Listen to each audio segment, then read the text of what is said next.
Hello guys and welcome to the highlights and detailed analysis video for India versus Australia second test match day 2 जो कि पूरी तरीके से Australia के नाम रहा। जहां दिन की शुरुआत हुई मैक्स क्विनी से और मानस लाबुशेन से और दिन की शुरुआत हुई टीम इंडिया के 5 विकेट गिरने से। उसके बीच में हर सेक्शन में हर पार्ट में ऐसी ऐसी चीज़ें हुई जिसको डिस्कस करना बनता है, क्योंकि बहुत सारे जो माइन्यूट चेंजेस किए ऑस्ट्रेलिया ने अपने बॉलिंग में और उसके बाद इंडिया जो गलतियां कर रही है सबके बारे में डिटेल में डिस्कस करेंगे। तो चलिए करते हैं शुभारंभ इस गजब की हाईलाइट्स और एनालिसिस वीडियो का, जहां सबसे पहले देखेंगे कहां से दिन का खेल शुरू हुआ था।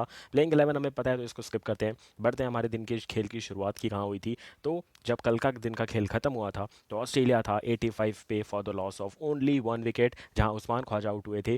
देन मार्नस लाबुशेन और नेथन मैक्सक्विनी खेल रहे थे, जिनसे हमें पता था इनका विकेट हमें जल्दी लेना पड़ेगा। भले टफ कंडीशंस है, बट जस्सी भाई आए। उनने मैक्सक्विनी को सिर्फ एक रन और बनाने दिया, 38 से 39 बनाया उनने, और वो आउट हुए।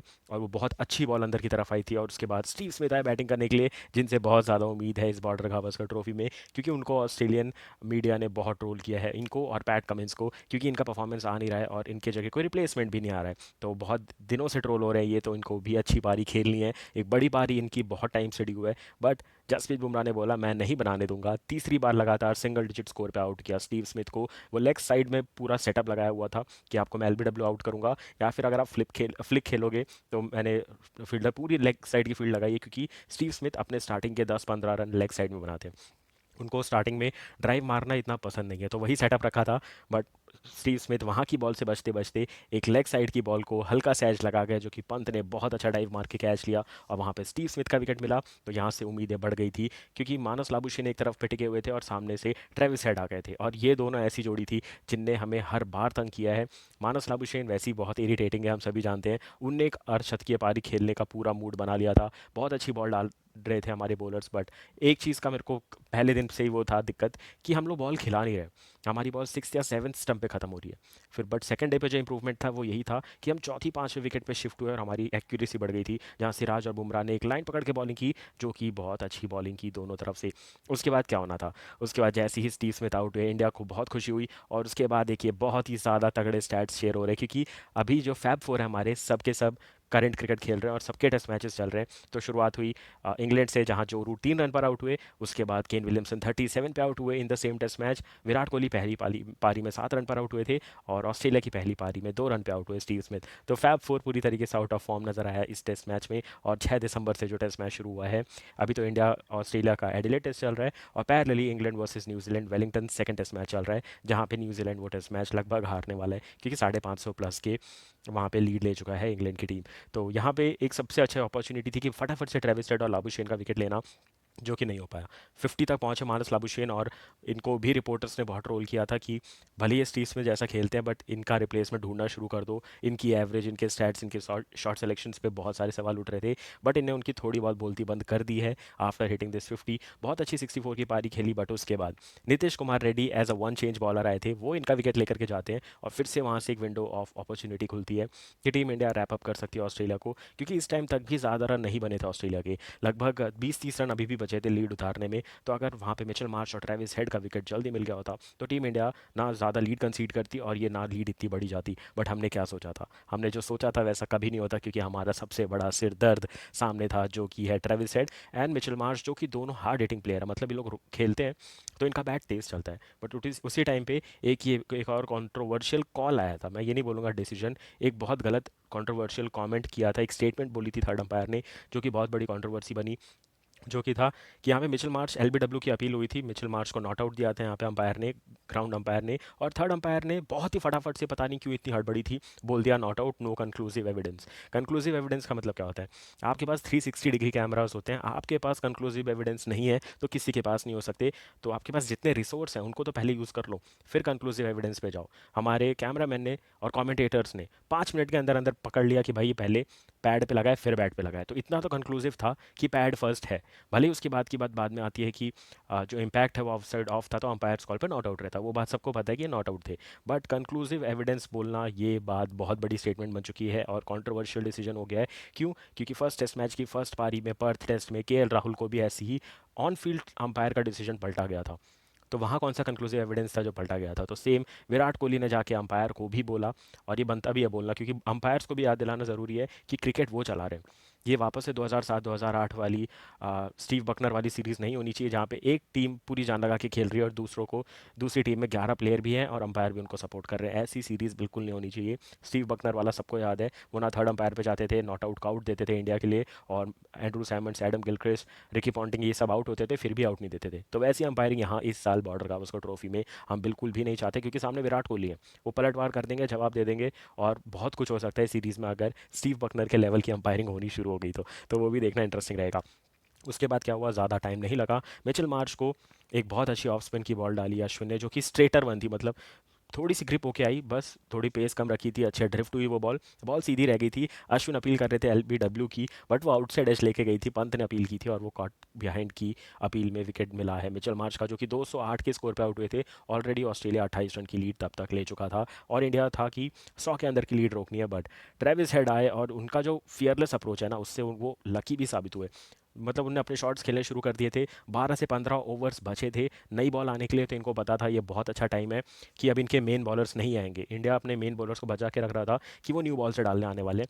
तो इनको पता था हर्षित राणा डालेंगे, सिराज डालेंगे या फिर नीतीश कुमार रेड्डी और अश्विन डालेंगे, बुमराह तो नहीं डालेंगे क्योंकि न्यू बॉल आते ही बुमराह के हाथ में होने वाली है। तो ट्रेविस हेड ने सोच लिया मैं करने वाला हूँ पिटाई, और इनको लक भी बहुत ज़्यादा फेवर किया। एक बहुत अच्छा इनने स्वीप शॉट खेला था और वो टॉप एज लग गया था, और वो ना मिड ऑन पे थे ना मिड विकेट पे थे, बीच में खड़े थे, सिराज उल्टा भाग के कैच करने गए। तो आप देखें यहाँ पहले उसका कैच ड्रॉप हुआ ट्रेविस हेड का, उसके बाद उसी ओवर के चेंज ओवर में कोहली बात करते हुए नजर आए कि सिराज गलत तरीके से भागे थे। मतलब आप अगर भाग रहे हो तो आपको उसी एंगल पे भागना है जिस एंगल से बॉल आ रहा है, आप एकदम नजरें हटा के नहीं भाग सकते हो। तो सिराज से वो थोड़ा टेक्निकल इशू जो बोलते हैं, जो कि स्किल सिखाई जाती है कि कैचिंग कैसे करनी चाहिए, वो मिसिंग थी। उसके अगले ओवर में हर्षित राणा ने एक बहुत अच्छा एज निकाला था, बट वहाँ पे अगर आप क्लोजली चीज़ें देखेंगे तो पंत का पैर, आपको बार बार मैं दिखाने के लिए बोलूँगा, जहाँ पे ट्रेविस हेड का सर है वहाँ पे आपको पंत का पैर दिख रहा है, जो कि लेग स्टंप के भी बाहर है। तो पंत इतना ज़्यादा लेग साइड चले जाते हैं अपने कि जब उनको ऑफ साइड जाना पड़ रहा है तो कैच ड्रॉप हो रहा है। कल भी ऐसा हुआ था, मैक्स क्विनी का जो कैच छूटा था पहले बुमराह के बॉलिंग पे, वो भी इसी रीज़न से हुआ था। और यहाँ पे वो चांसेस और डिफिकल्ट क्यों हो गया था, क्योंकि पंत के बाद डायरेक्ट सेकंड स्लिप पे रोहित शर्मा थे, फर्स्ट स्लिप पे कोई नहीं था। तो ये कैच पंत का ही था, पंत ने डाइव नहीं मारी, बॉल जाने दी, और वहाँ पे दूसरा मौका मिला पूरी तरीके से हर्षित राणा की बॉल पे ट्रेविस हेड को। उसके बाद उन्हें रुकने का नाम नहीं लिया, जैसे ही 62-63 पहुंचे फटाफट से शतक लगा दिया ट्रेविस हेड ने, और 100 के बाद भी नहीं रुक रहे थे ये, और बैट चलाए जा रहे थे, तेज़ी से बैट चला रहे थे, और सारे क्रिकेटिंग शॉट्स थे। मैं ऐसा नहीं बोल रहा हूँ कि जैसा भी पंत खेल रहे हैं, पंत अटैकिंग खेल रहे हैं बट उसमें रिस्क लेके खेल रहे हैं, बट ट्रेविस हेड खुलेआम बल्लेबाजी कर रहे थे, इनका कोई तोड़ नहीं निकाल पाई है टीम इंडिया, चाहे WTC 2023 का फाइनल हो, फिर वनडे वर्ल्ड कप का फाइनल हो, और अब तक जितने भी मैचेस हुए हैं ट्रेविस हेड ने हमें तंग किया है। T20 में इनका एवरेज 42 प्लस है इंडिया के अगेंस्ट, वनडे में लगभग 56 के करीब है, और टेस्ट में तो 65 के ऊपर एवरेज है ट्रेविस हेड का अगेंस्ट इंडिया। तो इनको इंडिया के खिलाफ खेलना पसंद ज़रूर है, बट यहाँ पे टीम इंडिया ने एक बहुत बड़ी ट्रिक मिस की थी कि सामने से एलेक्स कैरी आराम से सिंगल देकर के जा रहे थे ट्रेविस हेड को, हम वो नहीं रोक पा रहे थे।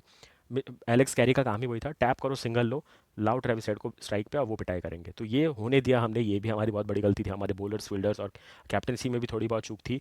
और उसके बाद क्या हुआ, ट्रेविस हेड का शतक, और शतक से वो 140 इतनी जल्दी पहुंचे कि मतलब पता ही नहीं चलने दिया कि इतनी बुरी पिटाई हुई है। और फिर उसके बाद रेस्ट इज़ हिस्ट्री। सिराज अपने आखिरी स्पेल पे थे दिन दिन के, अब पता था इससे ज़्यादा ओवर वो नहीं डालने वाले हैं, बट सिराज आए 140 पे आउट किया ट्रेविस हेड को, और उनको एक अच्छा खासा सेंड ऑफ दिया, चल निकल ऐसा करके कुछ तो भी बोला। और वहाँ से अग्रेसिव अप्रोच देखने को मिला टीम इंडिया से, क्योंकि हम जानते थे कि यहाँ से अब जितनी लीड खींचेगी ऑस्ट्रेलिया वो हमारे लिए सिरदर्द होने वाला है। 100 के ऊपर गई तभी हमारी हालत टाइट थी, बट वो 157 तक लीड जा चुकी है ऑलरेडी। और लास्ट के तीनों विकेट लिए सिराज ने, टोटल 4 विकेट सिराज ने लिए, 4 विकेट लिए जसप्रीत बुमराह ने, 1 विकेट अश्विन, और 1 विकेट मिला नीतीश कुमार रेड्डी को। तो इस हिसाब से ऑल आउट हुई ऑस्ट्रेलिया की टीम एक पहाड़ जैसे स्कोर पे। 338 बनाना आसान नहीं था इस पिच पे, और बुमराह को जो ग्रॉइन इंजरी है वो भी देखना इंटरेस्टिंग होगा कि ज़्यादा बड़ी ना हो, क्योंकि ऑस्ट्रेलिया के तौर पे बहुत ज़रूरत पड़ने वाली है जसप्रीत बुमराह की बचे हुए मैचेस में और बची हुई इनिंग्स में। तो बहुत अच्छा ऑस्ट्रेलिया खेली वापस से, फर्स्ट इनिंग में 157 की लीड लेकर के गए थे, और उनके पास भी सेम सेट की हुई सिचुएशन मिली थी, जहां कल टीम इंडिया ने 33 ओवर डाले थे, सिर्फ 86 रन दिए थे, और ऑस्ट्रेलिया ने जवाब में सिर्फ 1 विकेट लेने दिया था उस्मान ख्वाजा का। यहाँ पे इंडिया ने सिर्फ 24 रन की बैटिंग करनी थी, जहाँ पे KL राहुल और जायसवाल, बहुत अच्छा ओपनिंग स्टांस था। मतलब स्टार का पहले 4 ओवर में विकेटलेस जाना बहुत बड़ी बात है पिंक बॉल से, उनका पहला स्पेल निकाल दिया। पैट कमिंस का लगभग पहला स्पेल निकाल ही दिया था, लगभग उनका वो स्पेल का आखिरी ओवर था जहाँ KL राहुल का वो टॉप एज लग गया, मतलब वो चाहते तो उस पुल शॉट को और तेज़ी से खेल सकते थे, तो हो सकता था थोड़ा बॉल ज़्यादा डिफ्लेक्ट हो जाती या फिर तेज़ी से जाती एलेक्स कैरी के पास। बट वो बचते बचते शॉट खेलने का और उनका जस्ट ग्लव्स लगा और एलेक्स कैरी ने कैच लिया। वहाँ से विंडो ऑफ अपॉर्चुनिटी मिल गई ऑस्ट्रेलिया को। पहला विकेट गिरा केएल राहुल के रूप में, जो कि बहुत ही ज़्यादा सॉलिड नज़र आ रहे थे। और पैट कमिंस को विकेट मिलेंगे ना, तो ये और ज़्यादा एग्रेशन दिखाने वाले हैं, क्योंकि पूरे न्यूज़ रिपोर्टिंग जितने भी प्लेटफॉर्म है ऑस्ट्रेलिया ने, सब ने बहुत ट्रोल किया पैट कमिंस को कि अगर ये कैप्टन नहीं होते तो इनकी प्लेइंग 11 में जगह नहीं बनती। ऐसे ऐसे कमेंट्स करके रखे हैं। फिर ऐसे भी कमेंट्स थे कि अगर ये पेस कब के लिए बचा के रख रहे हो, करियर खत्म होने के बाद पेस निकालोगे क्या? तो ऐसे ऐसे कमेंट्स हो रहे थे। और वही सोचा भी 2023 का 50 और वर्ल्ड कप जीता है इस बंदे ने, और अभी से इनको इतना ट्रोल करने लग गए हैं लोग। तो ऑस्ट्रेलिया में वैसे ही क्रिकेट फर्स्ट गेम नहीं है उनका, बट ट्रोल करने की बात आती है तो ऑस्ट्रेलिया से खतरनाक ट्रोलिंग कोई नहीं करता है। अभी मैं ट्रोलिंग के नाम पे एक और चीज़ आपको बता दूं, जो कि हुई थी सिराज के लिए जब उन्हें सेंड ऑफ दिया था ट्रेविस हेड को, तो बूइंग चालू हो गई थी पूरी तरीके से ऑस्ट्रेलिया में। तो हमने देखा है बाहर का कोई भी देश इंडिया में आता है खेलने, तो हम अपने प्लेयरों को सपोर्ट करते हैं, हम ऑपोजिशन को कभी भी बू नहीं करते। बू मतलब करना चिढ़ाना, ये सब का काम। बट ऑस्ट्रेलियन क्राउड चिढ़ाने पे आ जाता है। सिराज बाउंड्री पे फील्डिंग कर रहे थे, तो वहाँ से भी कमेंट्स आ रहे थे बहुत तेज़ी से, और जो बू करके जो साउंड आता है वो शुरू हो गया था, क्योंकि उन्हें पता है कि ट्रेविस हेड ने अपना काम कर दिया है और सिराज ने जो किया वो ओवर एग्रेशन था, वो ऐसा दिखाना चाहते थे। बट उससे फ़र्क नहीं पड़ना चाहिए किसी भी प्लेयर को। बैक टू दी हाईलाइट्स, उसके बाद क्या हुआ, पहला विकेट गिरा, शुभमन गिल आए बैटिंग करने। और केएल राहुल यार बहुत अच्छे फॉर्म में लगते ही नहीं आउट होंगे, बट उनको एक अच्छी बॉल आती है और वो आउट हो जाते हैं। फिर शुभमन गिल आए बैटिंग करने के लिए, पहली पारी में वो भी सॉलिड नजर आ रहे थे। जायसवाल और गिल बहुत लंबे टाइम तक अच्छे ओवर निकाल रहे थे। उसके बाद जायसवाल ने भी एक फ्रंट फुट पे कमिट किया, सीधे बैट से ड्राइव करने गए, जस्ट हल्का सा निक निकला और कीपर ने कैच लिया। स्कॉट बोलैंड को मिली उनकी पहली सफलता इस पारी की। और उसके बाद क्या था, उसके बाद विराट कोहली आए बैटिंग करने, वो भी पहले 7 रन में बहुत सॉलिड नजर आ रहे थे। Single double strike rotation, calling अच्छे से हो रही थी हर बॉल के बाद, अपने प्लेयर के साथ अच्छे से बातचीत, सब कुछ अच्छा चल रहा था गिल के साथ उनका। बट एक और स्कॉट बोलैंड की बॉल आती है जो कि प्लेबल बॉल थी, मतलब चौथे स्टंप की बॉल थी, जहाँ पे आप कंफ्यूज रहोगे कि खेलनी है कि छोड़नी है, तो वो बॉल खेलनी ही पड़ेगी किसी ना किसी को। तो वही खेलने गए, आउटसाइड एज लगा और वो भी हो गए आउट। तो फटाफट से टीम इंडिया को 3 विकेट गिर गए थे। और इंडिया का वो यहाँ पे देखना इंपॉर्टेंट क्या था, कि आप दो बॉलर को खेल रहे हो जो लगभग 140 के पार जाते हैं, जहाँ पे मिचेल स्टार्क है और पैट कमिंस 138 139 तक जाते हैं, और स्कॉट बॉलैंड सीधा सीधा 132 वाले बॉलर हैं, जिनकी फास्टेस्ट बॉल 137 है। तो अचानक से पेस ड्रॉप होती है और स्कॉट बॉलैंड अपनी लाइन और लेंथ के लिए जाने जाते हैं, ये मैं पहले से बोल रहा हूँ, वो विकेट की लाइन छोड़ेंगे ही नहीं। आपको सारी बॉल लगेगी कि प्लेएबल बॉल है, सारी बॉल खेलनी पड़ेगी, इसलिए स्कॉट बॉलैंड इतने इफेक्टिव हो जाते हैं। वरना आप देखोगे स्टार कोई कोई बॉल इतनी ज़्यादा ड्राइविंग लेंथ पे दे देते हैं कि वो वहाँ पे चौके भी खाते हैं। अगर आप स्टैट भी देखोगे स्टार के, तो उनने सिर्फ 9 ओवर डाले हैं, 50 रन वो ऑलरेडी पिट चुके हैं और एक विकेट मिला है, तो वो रन देते देते विकेट ले जाते हैं। बट स्कॉट बॉलैंड रन भी नहीं देते और विकेट लेके जा रहे थे। तो इसी का तोड़ निकाला था पंत ने, जो कि मुझे देख के बहुत मज़ा आया जब जिस हिसाब से उनकी पिटाई शुरू की थी। तो जैसे ही कोहली आउट हुए, तो पूरा दारोमदार था केएल राहुल पे, माफ़ कीजिएगा शुभमन गिल पे और ऋषभ पंत पे। बट ये गिल वाली बॉल भाई क्या इन स्विंगिंग बॉल थी वो मिचेल स्टार की, और वो ओवर की दूसरी बॉल थी। उससे पहले जो 7 बॉल गिल को डाली थी उनने, वो सेम लेंथ से बाहर जा रही थी, बाहर बाहर बाहर बाहर। और ये बॉल बहुत अंदर तो आई, बट इतनी से तेज़ी से आई कि गिल का बैट भी नहीं आ पाया और मिडिल स्टंप उखाड़ कर लेकर के गई ये बॉल। और हम फिर सारे क्रिकेटिंग फैन ये सोच रहे थे कि अब क्या होगा, क्योंकि गिल आउट हुए तो रोहित शर्मा का आना बनता था, और रोहित शर्मा का आना बनता था और साथ में पंत थे। तो पहली पारी में भी ऐसा हुआ था, गिल आउट हुए थे, रोहित आए थे, रोहित और पंत थोड़ी देर तक साथ में ज़रूर खड़े थे। सेकंड सेशन के बाद आए थे और फिर रोहित आउट हुए थे। तो वैसे कुछ देखने को मिला, रोहित शर्मा भी नए पोजीशन पे खेल रहे हैं, तो हमने उनसे ज़्यादा एक्सपेक्टेशन वापस नहीं रखी है। बट एज अ कैप्टन उनको अपना विकेट बचाना था। एक दो बॉल उन्हें अच्छी डिफेंस की, बट एक बॉल बहुत तेज़ी से मिचेल स्टार की वहाँ पे एक और आती है, जो कि तेज़ी से अंदर आती है, बट इनसाइड एज लग के पैड पे लगती है। अंपायर ने आउट दिया, पहली बात, ऑन फील्ड अंपायर ने आउट दे दिया, उनको इतना बड़ा इनसाइड एज नहीं दिखा था, जो कि उनको सारे इनसाइड एज दिख रहे थे, मैक्स क्वीनी के, एलेक्स कैरी के, ट्रेविस हेड के। यहाँ पे रोहित शर्मा का उनको इनसाइड एज नहीं दिखा। ये थी पहली बात। रोहित शर्मा ने फटाफट से डीआरएस लिया, बट जैसे ही डीआरएस लेने की बात आई, थर्ड अंपायर से कॉल आ गया कि भाई ये नो बॉल है, क्योंकि अब सारी no ball third umpire check करता है। ग्राउंड फील्ड अंपायर की कोई ज़रूरत नहीं होती, हर बॉल पे ये नो बॉल चेक होती है। तो ये नो बॉल निकली और डीआरएस काउंट नहीं हुआ, रोहित शर्मा बच गए। और वो सर्वाइवल बहुत ज़रूरी था, क्योंकि हम दिन के खेल तक चाहते थे कि पंत और रोहित शर्मा अपना बैट कैरी करें और कल वापस से न्यू स्टार्ट करें। बट ऐसा होने नहीं पाया, क्योंकि स्टार थक चुके थे, बोलैंड की पिटाई कर रहे थे पूरी तरीके से। यहाँ पे पंत भाई वो क्या रिवर्स शॉट खेल रहे थे, कभी इधर गिर रहे हैं, कभी लेग में, कभी ऑफ में गिर पड़ के खेल रहे। बस मैं एक ही चीज़ चाहता हूँ, चौके छक्के लगते रहे, रन बनते रहे, पंत कभी विकेट पे ना गिरे, क्योंकि विकेट भी जाएगा और बड़ी इंजरी भी हो सकती है। बस इन दो चीज़ पे थोड़ा काम हो जाए तो बाकी सब बढ़िया कर रहे हैं, जितना भी कर रहे हैं ऋषभ पंत। तो उनका अग्रेसिव अप्रोच देख के भी मज़ा आ रहा है। और उसके बाद क्या हुआ, पैट कमिंस ने अपना छोर बदला, कैप्टन वर्सेस कैप्टन का ओवर था। दो बॉल बहुत अच्छी ऑफ स्टंप के बाहर डाली, लालच दिया, रोहित शर्मा ने इज्जत से वो बॉल को जाने दिया। तीसरी बॉल अंदर आई, उस पर डिफेंस किया। और चौथी बॉल गलत लाइन पे खेले रोहित शर्मा, जहां बॉल टप्पा खाई उस लाइन पे बैट ही नहीं आया, उसके अंदर वाली लाइन पे बैट आया कि इन स्विंग आ रही है, तो उनने बॉल की लाइन ही छोड़ दी और वो ऑफ स्टंप पे जस्ट टॉप अप ऑफ लग के गई वो बॉल। और वहाँ पे रोहित शर्मा का विकेट गिरा। फिर हम सब सोच रहे थे, सारे फैंस, की क्या होने वाला है। मैं तो सोच के बैठा था अश्विन को भेज दो, नीतीश कुमार रेड्डी को कल के लिए छोड़ दो। बट नीतीश कुमार रेड्डी इतना ज़्यादा कॉन्फिडेंस लेकर के आ रहे हैं कि वही आए बैटिंग करने, और फिर स्कॉट बॉलैंड को लगा दिया बॉलिंग पे, क्योंकि उनको पता है कि अब पंत और नीतीश कुमार रेड्डी दोनों T20 स्टाइल खेलने वाले हैं, तो इनको पेस कम दो, तो इसलिए स्कॉट बॉलैंड को लगा दिया था। और फिर टीम इंडिया के दोनों यंगस्टर्स भी बहुत चला गए, उन्हें जानबूझ के ओवर की शुरुआत में टाइम लिया, क्योंकि 7 मिनट का गेम कुछ बचा था। तो 7 मिनट मतलब 5 मिनट में एक ओवर हो जाएगा, और दूसरे ओवर के भी चांसेस बढ़ जाएंगे, क्योंकि टोटल 10 PM तक का टाइम है ऑस्ट्रेलियन टाइम के हिसाब से मैच करवाने का। बट वहाँ पे नीतीश कुमार रेड्डी ने थंब पे कुछ टेपिंग वेपिंग करवाई, फिजियो आए, तो इतना कंफर्म कर दिया कि ये स्कॉट बॉलैंड का आखिरी ओवर होगा। और वहाँ कोई नुकसान नहीं हुआ, 11 रन आए आखिरी ओवर में, और टीम इंडिया भी थोड़ा मजबूत नजर आ रही है। अब बात कर लेते हैं फटाफट से स्कोर कार्ड में क्या हुआ था। इंडिया ने पहले बैटिंग करते हुए बनाए थे 180 रन 10 विकेट के नुकसान पे, जहां नीतीश कुमार रेड्डी 42, KL राहुल 37, शुभमन गिल के नाम पे थे 31 रन, मिचेल स्टार्क ने 6 विकेट लिए थे, फिर स्कॉट बॉलैंड के नाम पे 2 विकेट थे, और पैट कमिंस के नाम पे थी 2 सफलता। फिर ऑस्ट्रेलिया ने जवाब में पहली पारी में बना दिए 337, जो कि बहुत बड़ा पहाड़ जैसा स्कोर था, जहां पे Travis Head 140, Marnus Labuschagne 64 and Nathan McSweeney के नाम पे थे 39 रन। टीम इंडिया की तरफ से 4 wicket Bumrah, 4 wicket Siraj, 1 wicket Ashwin, 1 wicket Nitish Kumar Reddy के नाम। और जो 157 की लीड ली थी ऑस्ट्रेलिया ने, उसको कवर अप करने के लिए इंडिया अभी तक बना चुकी है 128 run for the loss of 5 wickets. 24 over का ही गेम हुआ है और दूसरा ही दिन खत्म हुआ है, तो इस टेस्ट मैच में टाइम ही टाइम है, रिजल्ट तो आने वाला है। अब इंडिया को अगर किस्मत बदलनी है, मैच पलटना है, तो एक इफेक्टिव सेशन जीतना पड़ेगा, क्योंकि अभी तक जो टोटल 6 सेशन हुए हैं, उसमें से 5 जीता है ऑस्ट्रेलिया और एक सेशन ड्रॉ हुआ है, जहाँ पे टीम इंडिया ने ऑल आउट किया था ऑस्ट्रेलिया को। बस वही सेशन शेयर्ड है, बाकी सारे सेशन ऑस्ट्रेलिया जीता है इस टेस्ट मैच में। अभी ऋषभ पंत 28 रन पे खेल रहे हैं, गिल माफ़ कीजिएगा, वो 31 बना चुके हैं, गिल, एंड देन जायसवाल ने बनाया है 24 रन। और नीतीश कुमार रेड्डी पे डिपेंड करेगा अभी यहाँ से कि वो पंत के साथ कितना लंबा खेलते हैं। फिर अश्विन आएंगे, फिर हर्षित राणा, जसप्रीत बुमराह, मोहम्मद सिराज। बैटिंग ज़्यादा कल नहीं होने वाली है, पहले सेशन में ही इंडिया ऑल आउट हो जाएगी, ये दिल पे पत्थर रख के बोल रहा हूँ। बट अगर 24-25 ओवर होते हैं, तो इसी रन रेट से भी खेल गए तो भी बहुत बड़ी बात है। अगर यहाँ से आप देखो, इंडिया 29 रन पीछे है, अगर कल भी 24 ओवर खेलती है इंडिया और सेम 128 रन बना देती है, तो लगभग 100 रन की हमारे पास लीड है, और 100 रन पे हम लड़ाई कर सकते हैं पिंक बॉल टेस्ट मैच में। तो इतनी उम्मीद तो हमें रखनी पड़ेगी कि इंडिया 100 की लीड लेके जाए, वरना हमने तो सोचा ही था कि 5-0 तो इंडिया नहीं कर पाएगी, 4-1 होगा या फिर 3-2 होने वाला है।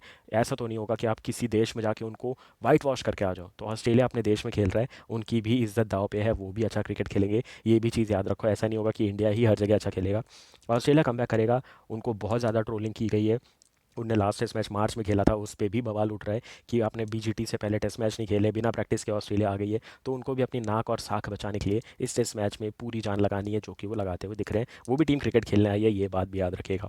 स्कॉट बॉलैंड 2 विकेट ले चुके हैं, 2 विकेट है पैट कमिंस के नाम, मिचेल स्टार के नाम पे है 1 सफलता। और याद रखिए, कल पहला स्पेल आने वाला है मिचेल स्टार्क और पैट कमिंस का, जो कि 4-4 ओवर का स्पेल गारंटेड डालने वाले हैं। उसके बाद वन चेंज आएंगे, Scott Boland with Nathan Lyon, या फिर आप देखेंगे एक एक्सटेंडेड स्पेल के साथ पैट कमिंस या फिर मिचेल मार्च को। तो इसी स्ट्रैटेजी के साथ अब देखना पड़ेगा कल कैसे उतरती है टीम्स। अगर मैं बात करूँ सेशन बाय सेशन क्या कुछ घटा था, तो पहले सेशन में डले थे 26 ओवर, जहां तेज़ी से 105 रन बनाए थे ऑस्ट्रेलिया ने, क्योंकि उन्हें पता था ट्रेविस हेड आ चुके हैं, तेज़ी से रन बनाने हैं। 3 विकेट गिरे थे यहाँ पे ऑस्ट्रेलिया के सेकंड सेशन में, 26 ओवर में 141 रन बनाए, 4 विकेट गिरे। और यहाँ पे आते आते 8 विकेट गिर चुके थे ऑस्ट्रेलिया के। बट यहाँ ध्यान देने वाली बात ये थी कि 5 के रन रेट से खेल रही थी ऑस्ट्रेलिया की टीम, और तीसरे सेशन में सिर्फ 2.3 ओवर्स खेला, ऑस्ट्रेलिया ने ऑल आउट हो गए, 5 रन बनाए, 2 विकेट गिरे, तो ऑस्ट्रेलिया ऑल आउट हो गई। इंडिया ने 24 ओवर खेले, 128 रन बनाए, 5 विकेट गिरे थे। तो टोटल आज 78.3 ओवर्स का गेम हुआ, 380 रन बने, और टोटल 14 विकेट्स गिरे हैं। तो विकेट्स के मामले में आज सबसे ज़्यादा विकेट गिरे हैं। कल भी हमने देखा था फटाफट से 11 विकेट गिरे थे। अब देखना इंटरेस्टिंग होगा कि तीसरे दिन क्या होता है, क्योंकि तीसरे दिन पिच पे धूप पड़ेगी, रोलर चलेगा, हैवी रोलर चलेगा, पिच कितनी सेटल होती है, बैट्समैन को सपोर्ट करती है या बॉलर्स को सपोर्ट करती है, ये सब देखना भी इंटरेस्टिंग होगा। तो टीम इंडिया को सपोर्ट करते रहिए। अगर 100 रन की भी लीड टीम इंडिया लेती है तो लड़ सकती है इस मैच में, वरना अगर 50-60-70 वाली रहेगी तो मान के रखो ऑस्ट्रेलिया जीत गया है ये टेस्ट मैच, सीरीज 1-1 से लेवल होकर ब्रिस्बेन टेस्ट में जाने वाली है। तो जीतने पे जितना सेलिब्रेट किया था, हारने पे भी उतना ही बैकअप देना है टीम को। ये नहीं कि भाई धड़ाधड़ कमेंट्स करने शुरू करने नेगेटिव कमेंट्स, उस बात पे भी ध्यान दीजिएगा। क्योंकि मैं अभी पिछले वीडियोस में अपने शॉर्ट्स के कमेंट्स पढ़ रहा था, तो मैंने वहाँ पे देखा कि रोहित शर्मा को अब लोग बोल रहे हैं कि रिटायरमेंट ले लो। यार अभी वो सेकंड टेस्ट मैच में आए हैं, ओपनिंग की जगह छोड़ के मिडिल ऑर्डर में खेल रहे हैं, आप डायरेक्ट बोल रहे हो कैप्टनसी छोड़ दो, रिटायरमेंट ले लो। ये ऐसा नहीं होता, इतने हार्श डिसीजन आप अपने लाइफ में ले लेते तो आप किसी क्रिकेटर के बारे में नहीं बोल सकते जिनने बहुत कुछ अचीव किया हुआ है। तो थोड़ा न्यूट्रल रहना सीखना होगा, ऑलवेज ब्लैक एंड वाइट नहीं होता, थोड़ा ग्रे भी होता है, तो उस चीज़ पे भी ध्यान देने की बहुत ज़रूरी है। तो चलिए ये था डे 2 की हाईलाइट्स, उम्मीद करता हूँ पसंद आएगा। वीडियो को लाइक कीजिएगा, चैनल को सब्सक्राइब कीजिएगा। उम्मीद रखेंगे कल टीम इंडिया फाइटिंग स्पिरिट ज़रूर दिखाए। हारो कोई दिक्कत नहीं है, बट फाइटिंग स्पिरिट दिखा के हारो तब मज़ा आने वाला है। तो उसी की उम्मीद के साथ देखते हैं टीम इंडिया क्या प्लान लेकर के आती है डे 3 के लिए। So thank you for watching this video guys. Video को लाइक करके जाइएगा, चैनल को सब्सक्राइब करके जाइएगा, बेल नोटिफिकेशन जरूर से प्रेस कीजिएगा। So all the best and take care.